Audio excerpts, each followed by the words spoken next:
The message came in the middle of the night cycle, coded in a frequency that humans rarely received. Daniel Hayes sat up in his small medical bay aboard the Mercy's Hope and stared at the blinking light on his console. He was a medic, 32 years old, with tired eyes and steady hands.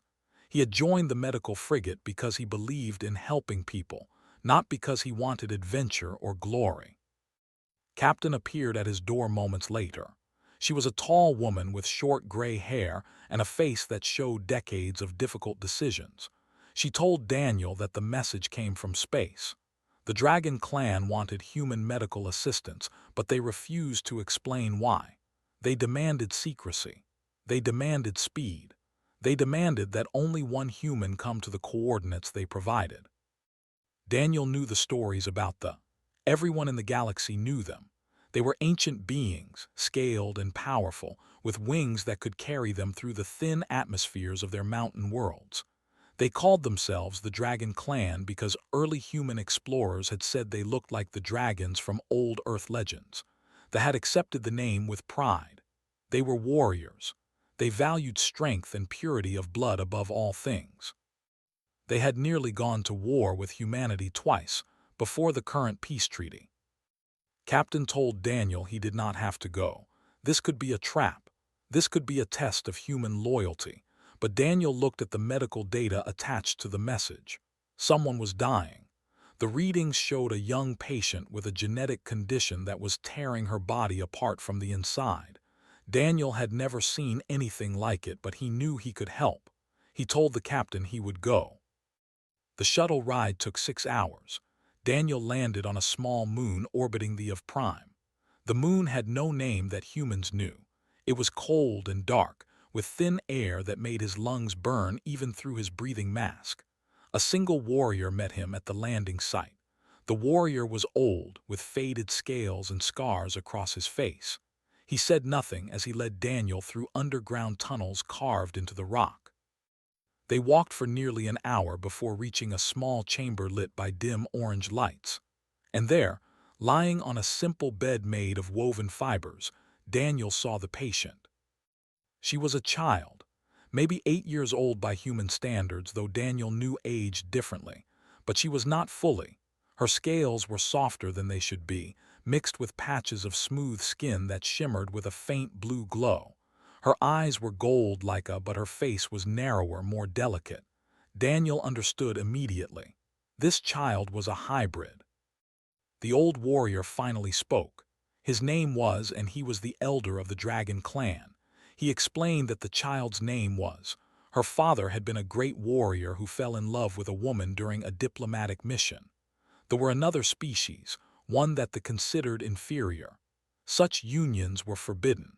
When the truth was discovered, his father died protecting her mother, and the mother died giving birth to. By the laws of the Dragon clan, hybrid children were to be exiled or killed. They were considered impure. They were considered mistakes, but had hidden for 8 years because her father had been his closest friend. Now she was dying.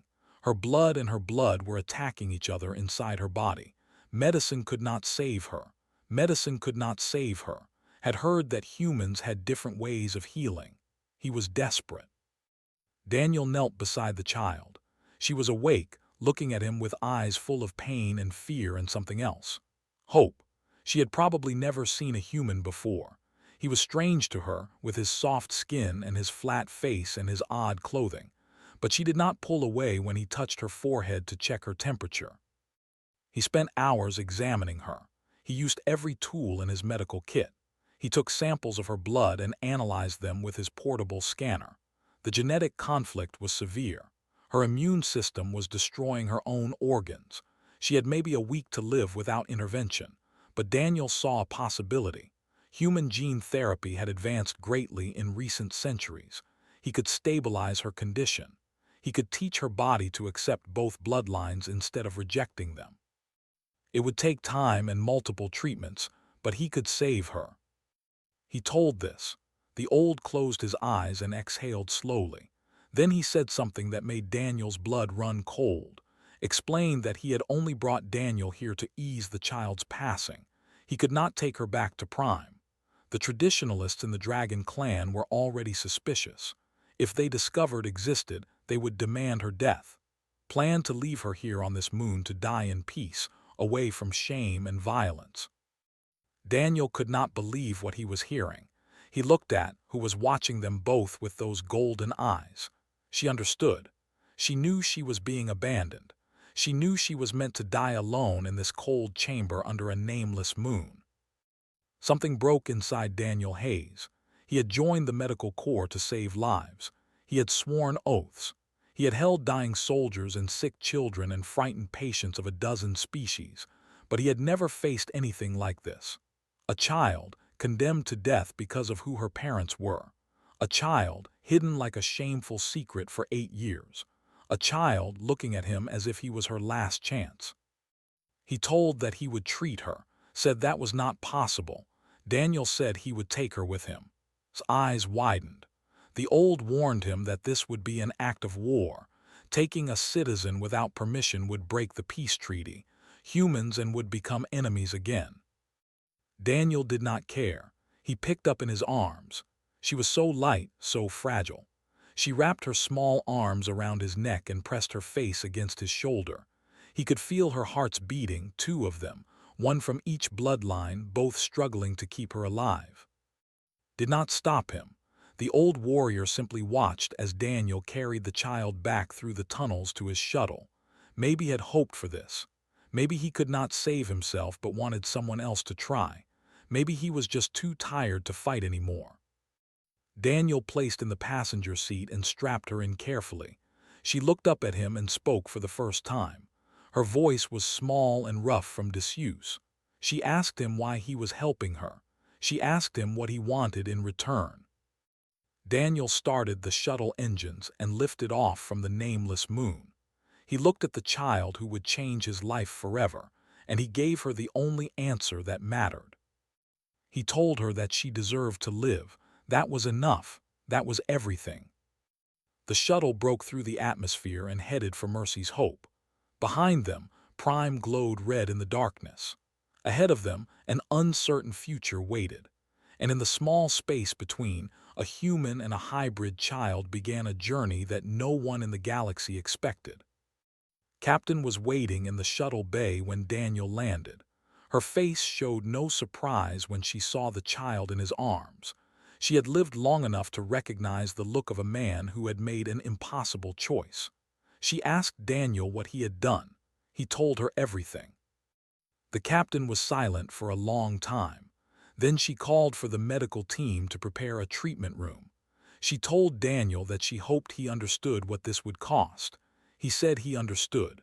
She shook her head and walked away, already thinking about how to handle the storm that was coming. Daniel worked through the night and into the next day. Condition was critical. Her organs were failing one by one as her 2 bloodlines fought for control of her body. He used every technique he knew. He modified human gene therapy to work with her alien biology. He created new medicines by combining compounds from both and medical databases. Mercy's Hope had been designed as a neutral medical vessel, which meant it carried information from dozens of species. That information saves life. By the 3rd day, she was stable.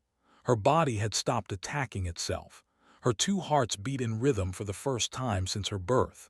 She opened her eyes and looked at Daniel with something like wonder. She asked him if she was going to live. He told her yes. But the galaxy did not give them time to celebrate. On the 4th day, warships appeared at the edge of sensor range. They demanded to speak with the captain of Mercy's Hope. They demanded the return of the child. Admiral Grace Porter commanded the human fleet in this sector. She was a stern woman with white hair and cold blue eyes. She had spent her entire career maintaining peace between humans and the other species of the galaxy. Now that peace was crumbling because of 1 medic and 1 little girl. She contacted Mercy's Hope and asked Captain to explain. Explained. She told the Admiral about the laws that condemned hybrid children, about Daniel's decision to save her.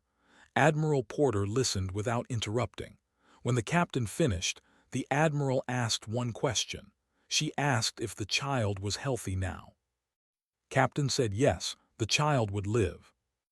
Admiral Porter was quiet for a moment. Then she said she would handle the... She ordered Mercy's Hope to continue on its course and not to surrender the child under any circumstances. She would buy them time. The fleet was led by a warlord named. He was the nephew of Elder, but unlike his uncle, he had no secret compassion for the hybrid child, believed in the old ways. He believed that bloodline purity was the foundation of strength. He believed that was an abomination that needed to be destroyed. Admiral Porter met with aboard a neutral station. She argued that was now under human medical protection. She argued that returning her to the Dragon Clan would be returning her to certain death. Said that law was not the concern of humans. He said that if the child was not returned, the peace treaty would end. The negotiations lasted for days. During that time, Daniel continued to treat. He talked to her as he worked. He learned that she had spent her entire life in hiding, moved from one secret location to another, never allowed to speak to anyone except the few who protected her. She had never had a friend. She had never played with other children. She had never felt the sun on her face. Daniel promised her that things would be different now. She did not believe him, but she wanted to. On the seventh day, something unexpected happened. Began to display abilities that neither Daniel nor anyone else had anticipated. She could hear thoughts, not all thoughts and not clearly, but she could sense emotions and intentions from the people around her. She could feel Daniel's worry. She could feel Captain's determination. She could even feel, faintly, the anger of the warriors in the ships outside. Daniel realized what this meant. Was not just a hybrid, she was something new. They had limited telepathic abilities, mostly used for bonding with their mates and children. They had similar gifts, used for their communal decision-making, but had inherited both abilities and they had combined into something stronger. She could reach minds that neither species could touch alone. He told Captain about this discovery. The captain understood the implications immediately. If the learned what could do, they might want her for different reasons. She could be a weapon. She could be a tool for spying or manipulation. She would never be free. That night, Warlord made his move. He was tired of waiting for diplomacy to fail. He took a small shuttle and docked with Mercy's Hope without permission. His warriors stayed behind on his orders. He wanted to handle this personally. Daniel was alone with when the Warlord found them. Was massive, nearly 3 meters tall, with dark red scales and eyes that burned with righteous anger. He looked at the child with disgust. He told Daniel to step aside. He said he would make her death quick and painless. Stood up from her bed. She was still weak, still recovering, but she faced the Warlord without fear. She reached out with her mind and touched his thoughts, and then she showed him something. She showed him her memories. She showed him the small, dark rooms where she had hidden all her life. She showed him the faces of the who had protected her at great personal risk. She showed him her father's sacrifice, the story she had been told so many times. She showed him her mother's love, felt through the genetic memory that the passed to their children. And then she showed him something else. She showed him what she could become. Not a weapon, not an abomination, a bridge, a connection between and a child who carried both bloodlines not as a curse but as a gift. Staggered backward, his eyes were wide, his hands trembled. He had expected to find a monster. Instead, he had found something that shattered everything he believed. Daniel moved quickly. He grabbed and ran. He knew that confusion would not last forever. He knew that the Warlord might still choose violence once he recovered. They had to get to safety. Captain met them in the corridor. She had a plan. Mercy's Hope could not outrun warships, but it could slip through the border to neutral space if they moved now. She had already given the orders. As the medical frigate jumped to faster-than-light speed, Daniel looked back at the sensors. Shuttle was returning to his fleet. The warships were not pursuing. Something had changed in the Warlord's mind. Something had broken. Sat beside Daniel, exhausted from using her abilities for the first time. She asked him where they were going. He told her they were going somewhere safe, somewhere she could grow up without fear. She took his hand and held it tightly. For the first time since he had found her on that nameless moon, she smiled. 15 years passed like water flowing through open fingers. Daniel Hayes was no longer the young medic who had made an impossible choice on a nameless moon. His hair had turned gray. His hands still worked with the same steady skill, but they moved slower now. He had built a life on New Haven, a hidden colony in uncharted space where refugees from a dozen conflicts had gathered to start again. Was no longer a dying child. She was a woman now, tall and strong, with scales that shimmered between copper and blue depending on the light. Her golden eyes held wisdom beyond her years. She had grown up surrounded by humans, and she had learned their ways while never forgetting where she came from. Daniel had raised her as his daughter. She called him father in private, though she knew the truth of her blood. New Haven was a good place. The colony sat on a green world with 2 small moons, and whether that reminded the human settlers of Earth. Commander Lisa Park ran the colony's defense force with a fierce dedication that made everyone feel safe. She had been a soldier once, fighting in wars she no longer spoke about. Now she protected farmers and teachers and children who had come to this distant world seeking peace. Worked in the medical center that Daniel had established. She had learned everything he could teach her about human medicine, and she had combined that knowledge with fragments of healing arts that she remembered from her early childhood. She was not just a healer of bodies. She was a healer of minds. Her telepathic abilities had grown stronger over the years. She could calm frightened patients with a touch. She could help traumatized refugees process their pain without words. She was beloved in New Haven, though few people truly understood what she was. Daniel never told her the full truth about why the Dragon clan had wanted her dead. He told her she was in danger because of the old laws against hybrids. He told her that some were cruel and some were kind, just like humans. He did not tell her about the prophecy. He did not tell her that Elder had searched for her for 15 years. The peace between those years was broken on an ordinary morning. Daniel was teaching young medical students when the alarm sounded. Commander Park's voice came through the speakers, calm but urgent. A ship had crashed in the northern forest. It was not human. Daniel felt cold fear grip his heart. He looked at who stood at the back of the room. Her eyes were already distant, reaching out with her mind to sense what was happening. She looked at him and said one word. Commander Park wanted to send soldiers to deal with the crash site.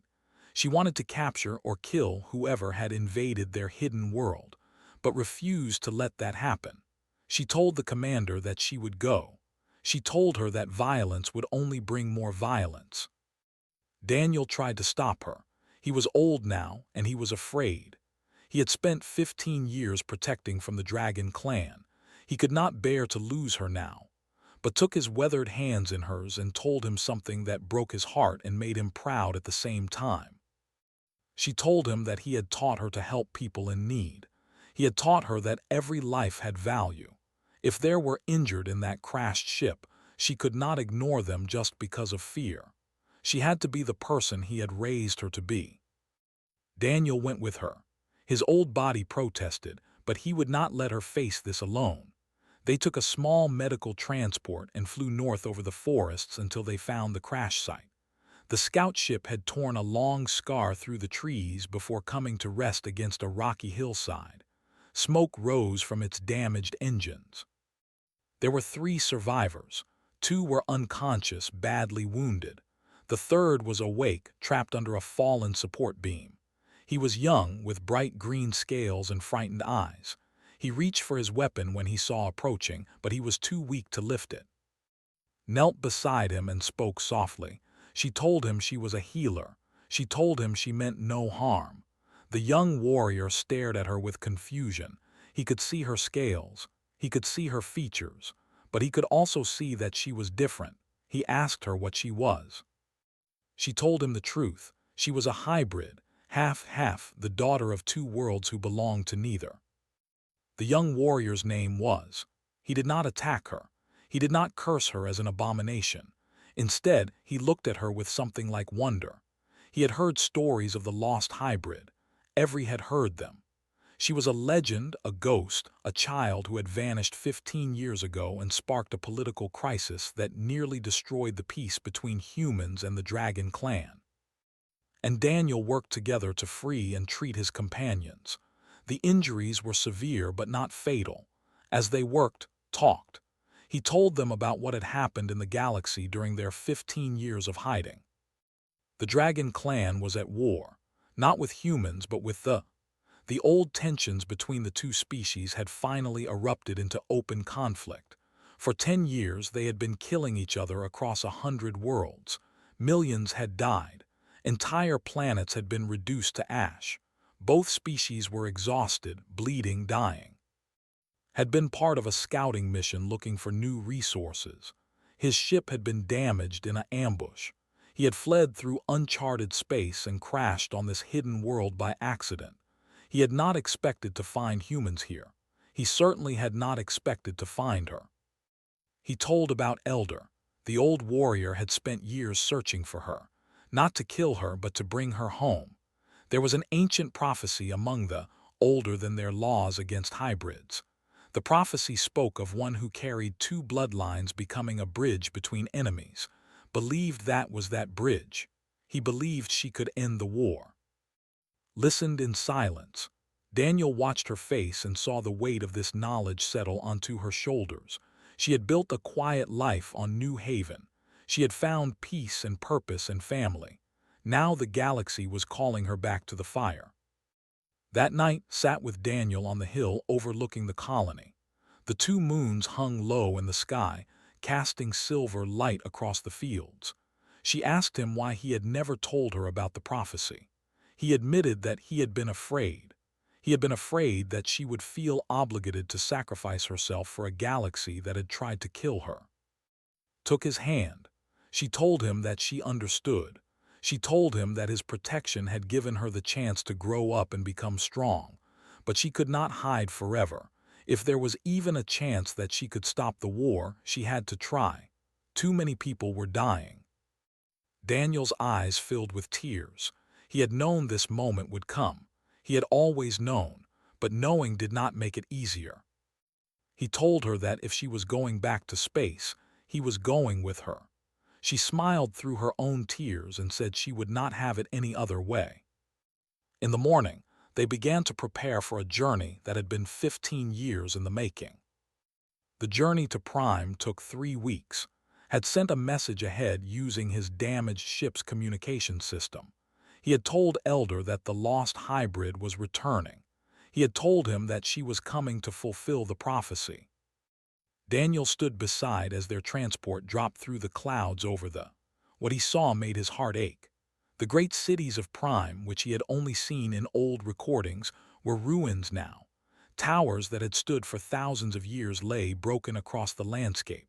Fires still burned in the distance. The war had come to the Dragon clan's own doorstep. Elder met them at a landing platform carved into the side of a mountain. The old warrior had aged terribly in 15 years. His scales had faded to dull gray. His wings hung limp at his sides, too weak to carry him anymore. But his eyes still held the same mixture of guilt and hope that Daniel remembered from that nameless moon so long ago. Approached slowly, as if he was afraid she might disappear. He stopped before her and lowered his great head in a gesture of respect that Daniel had never seen offer to anyone. He said that he had searched for her across the stars. He said that he had prayed to the ancient ones that she would return. He said that he was sorry. Reached out and touched his face. She told him that she did not come seeking apologies. She came seeking peace. The assembly was held in a vast chamber that had somehow survived the war's destruction. Thousands have filled the space, their scales catching the light from torches that lined the walls. They had come from across their remaining territories to see the hybrid who might save them. Some looked at with hope, others looked at her with disgust. The old prejudices did not die easily. But they were not alone. On the far side of the chamber, separated by a line of armed guards, stood the delegation. They were smaller than with smooth blue skin and large dark eyes that reflected light like deep pools of water. High Priestess led them, a female elder who carried herself with the dignity of someone who had lost everything and refused to break. Looked at with hatred, she saw only a reminder of her enemy, a creature that carried blood. She did not see a bridge, she saw an insult. Warlord was there too.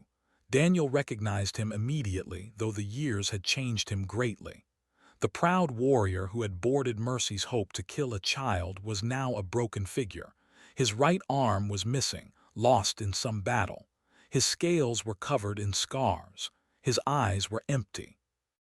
Walked to the center of the chamber, alone. Daniel wanted to go with her, but she had asked him to wait. This was something she needed to do herself. She spoke in a voice that carried to every corner of the vast space. She did not shout. She did not need to. Something in her voice commanded attention in a way that went beyond words. She told them that she understood their hatred. She told them that she had been hated her entire life. They hated her for her blood. They would hate her for her blood. She was born between two worlds belonging to neither. She had spent her childhood hiding in darkness, waiting to die. Then she told them about Daniel. She told them about a human medic who had found a dying child on a cold moon and refused to let her die. She told them about a man who had risked everything, his career, his people, his life, to save someone he had never met. She told them about 15 years of quiet love, of lessons in compassion, of learning that worth was not measured by bloodline but by choice. She used her telepathic gift then. She reached out to every mind in that chamber and alike, and she showed them. She showed them her father's final moment, protecting her mother with his body. She showed them her mother's love, burning bright even as her life faded. She showed them Daniel's face, young and afraid but determined, as he carried her to safety. She showed them 15 years of peace on New Haven, humans and refugees of all species living together without war. When she finished, the chamber was silent. Tears ran down faces that had not wept in years. Even's cold expression had cracked. Made her proposal. She did not ask for treaty negotiations. She did not ask for complicated political arrangements. She asked for something simpler. She asked them to stop treating children like her as abominations.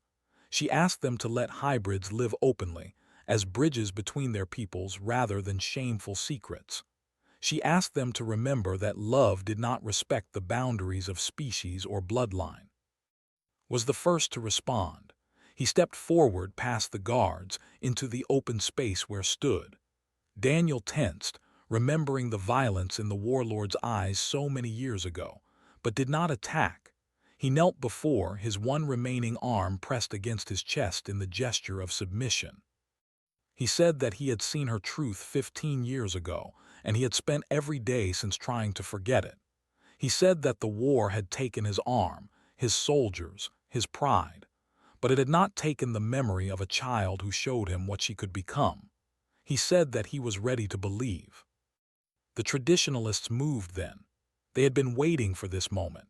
A group of fanatics who would rather die than accept peace with their ancient enemies. They rushed toward from both sides, blades drawn, screaming curses. Daniel did not think. He simply moved. His old body protested, but he had spent 15 years knowing that this moment might come. He had spent 15 years preparing to give everything for his daughter. He reached before the assassins did. He pushed her aside and felt the blades tear into his body instead of hers. Pain exploded through him, white-hot and absolute. He fell to the stone floor and his blood pooled around him. Screamed. The chamber erupted in chaos as guards subdued the assassins, but Daniel did not hear any of it. He only saw his face above him, her golden eyes wide with horror, her hands pressing against his wounds as if she could hold his life inside him. He reached up and touched her face one last time. He told her that saving her was the most important thing he ever did, not because of prophecies, not because of politics, because she was his daughter and she deserved to live. He told her that she was ready. She was strong enough to finish what he had started. Daniel Hayes closed his eyes. The last thing he felt was hand holding his, just as he had held hers on that shuttle so many years ago. The chamber fell silent, and alike stared at the human who had given his life for a child that both species had rejected. They stared at the proof of what love could do. Knelt beside her father's body and wept, but even through her tears, she knew what she had to do. His sacrifice would not be wasted. She would build the bridge he had always believed she could become. The night after Daniel died did not sleep. She sat beside his body in a small chamber that they had given her, watching the candlelight flicker across his peaceful face. He looked younger in death, the lines of worry smoothed away. She held his hand through the long hours, not ready to let go. Commander Lisa Park arrived the next morning with a delegation from New Haven. She had received message and traveled as fast as her ship could carry her. She found still sitting with Daniel, exhausted and hollow. Lisa knelt beside her and said nothing. She simply stayed, offering the presence of someone who understood loss. The funeral was held at sunset. Both and attended, standing together for the first time in living memory. Elder spoke first. He told the assembled crowd that Daniel Hayes had been a stranger who became a savior. He had the laws of the Dragon Clan, not out of disrespect, but out of a love that their laws could not contain. The old warrior's voice broke as he admitted that he had been wrong. The entire Dragon Clan had been wrong. High Priestess spoke next. Her words were harder to find. She had come to this world expecting to hate everything she saw, but she had watched a human die to protect a hybrid child, and something inside her had shattered. She said that they had their own laws against mixing blood. She said that they had their own shame. She said that perhaps it was time to let that shame go. Spoke last. She stood before the two species that had rejected her, wearing a simple white dress that human colonists wore for mourning. Her voice was steady, but tears ran freely down her face. She told them that Daniel Hayes was not a warrior. He was not a diplomat. He was not a prophet. He was a medic, a healer, a man who believed that every life had value, regardless of species or bloodline or politics. She told them about humanity. She told them about a species that had crawled out of the mud of a single world and spread across the stars.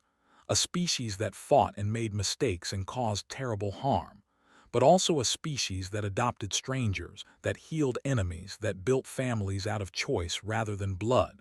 She told them that humans were not perfect, but they believed in something that they had forgotten. They believed in redemption. She asked both species a simple question. If a human could love a hybrid child, why could they not love each other? The silence stretched for a long moment.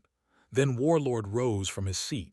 He walked to his side and extended his remaining arm, not in a gesture of dominance or threat, but in the ancient sign of trust that both species had abandoned generations ago. He asked her to take his hand. He asked her to end the war with him. Looked at his face and his empty sleeve. She looked at the hybrid woman who carried both their bloodlines. She looked at the body of the human who had given everything for love. Then she reached out and took his hand. The peace negotiations began that night. They were not easy. Generations of hatred could not be erased in a single moment. But something had changed in the hearts of both species. Daniel's sacrifice had broken through walls that had stood for centuries. In the months that followed became something she had never expected. She became a leader. Elder named her his successor, not because of her bloodline but because of the values she embodied. For the first time in history, a hybrid would lead the Dragon Clan. The first hybrid children in generations were born openly. Their parents did not hide them in dark chambers or abandon them on nameless moons. They raised them with pride, showing them that they were bridges rather than mistakes. Visited each of these children personally, holding them in her arms and telling their parents that they were precious. The Hayes Institute opened on Prime 1 year after Daniel's death. It was a medical and diplomatic academy where members of all three species trained together, learned human healing techniques, studied emergency medicine. Humans learned the telepathic arts of both species. They worked side by side, laughed together, argued together, grew together. A statue stood in the Institute's central courtyard. It showed Daniel Hayes, young and determined, holding a small hybrid child in his arms. The child was reaching up to touch his face, and he was looking down at her with absolute love. The inscription at the base was simple. He saw a child where others saw a mistake. 5 years after the piece, received a message from a remote colony. A hybrid child had been born there and the parents were frightened. They did not know how to care for her. They did not know how to protect her from those who still clung to the old hatreds. They asked for help. Traveled to the colony herself. She found the family hiding in a small home on the edge of a farming community. The mother was young and exhausted. The father was from battles he no longer believed in. The child was barely a month old, with scales that shifted between her parents' colors like water in sunlight. Sat with the family for hours. She told them her own story.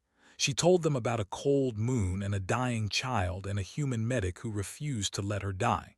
She told them that their daughter was not a curse or a burden. She was a gift. She was hope. Before she left, the young mother asked what they should name their daughter, thought for a moment. Then she suggested a human name, one that carried no weight of species or bloodline. She suggested they name her Grace, after the admiral who had once protected a hybrid child when the galaxy wanted to destroy her. The parents smiled and agreed. Returned to Prime as the twin suns set over the rebuilt cities. She walked through the courtyard of the Hayes Institute and stopped before her father's statue. She placed her hand on the cold stone of his face and spoke to him quietly. She told him that the galaxy was changing. She told him that hybrids were being born openly. She told him that and were learning to see each other as neighbors rather than enemies. She told him that humans had become respected mediators across the quadrant, invited to resolve disputes that other species could not handle alone. She told him that none of it would have happened without him. A single human medic who looked at a dying, hybrid child and saw someone worth saving. The statue did not answer, of course, but smiled anyway. She had learned something important in her years as a leader. The dead lived on in the choices of those who remembered them. Every life she saved, every bridge she built, every child she protected, they were all extensions of what Daniel had started so many years ago. The galaxy had expected war, extinction, and endless hatred. No one had expected that salvation would come from a single human who simply refused to let a little girl die alone. Walked back to her chambers as the stars appeared overhead. Tomorrow there would be more work to do, more children to protect, more bridges to build, but tonight she would rest. She had earned it, they both had.